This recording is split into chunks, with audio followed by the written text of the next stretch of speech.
Hello students, welcome you all to my channel.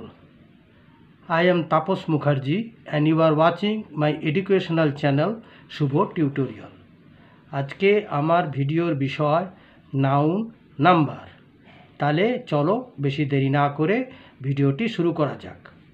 আচ্ছা, the noun number. প্রথমে হচ্ছে number বা বচন কাকে বলে।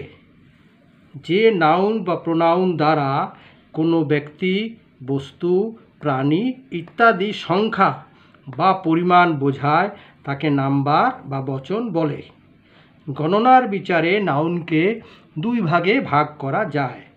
নাম্বার 1 কাউন্টেবল নাউন বা কাউন্ট নাউন, আর নাম্বার 2 হচ্ছে আনকাউন্টেবল নাউন বা নন কাউন্ট। ঠিক আছে, এবার কাউন্টেবল নাউন্স কাদের বলা হয় না, যে সমস্ত নাউন্সকে সংখ্যার দ্বারা গণনা করা যায়, অর্থাৎ 1, 2, 5, 7, 10, 12, 100 ইত্যাদি দ্বারা গণনা করা যায়, তাহাদিগকে কাউন্টেবল নাউন্স বলে। কাউন্টেবল নাউনের নাম্বার পরিবর্তন হয়, অর্থাৎ তাদের সিঙ্গুলার নাম্বার বা প্লুরাল নাম্বার হয়। কাউন্টেবল নাউন সিঙ্গুলার হলে তাদের পূর্বে এ অথবা অ্যান বসে।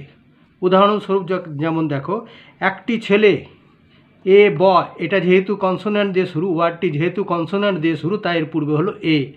আবার একটি কমলা লেবু, অ্যান অরেঞ্জ, ওটা ভাওয়েল দিয়ে শুরু, এই ওয়ার্ডটা অরেঞ্জটা ও দিয়ে ভাওয়েল দিয়ে শুরু বলে এর পূর্বে হলো অ্যান, তাহলে একটি কমলা লেবু, অ্যান অরেঞ্জ।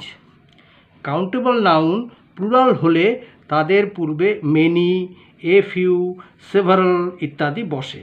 আচ্ছা, এইবারে আনকাউন্টেবল নাউন্স, যে সমস্ত নাউনকে গণনা করা যায় না তাহাদিগকে আনকাউন্টেবল নাউন্স বলে। ইহাদের কোনো প্লুরাল ফর্ম হয় না, অর্থাৎ সিঙ্গুলার থেকে প্লুরাল করা যায় না। এই নাউনগুলিকে গোনা না গেলেও ইহাদের পরিমাপ করা যায়। ইহাদের পূর্বে এ বা অ্যান বসে না।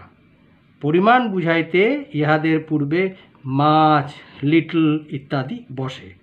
সাধারণত আনকাউন্টেবল নাউনগুলি হলো proper noun, material noun, abstract noun. এই তিনটি নাউনই হচ্ছে এদেরকে গণনা করা যায় না। প্রপার নাউন বলতে হয়তো নাম, যেমন রাম, রেনু, রহিম ইত্যাদি। মেটেরিয়াল নাউন বলতে মিল্ক, সুগার, অয়েল, গোল্ড ইত্যাদি। আর অ্যাবস্ট্রাক্ট নাউন হচ্ছে মার্সি বা ক্রুয়েলটি। ঠিক আছে।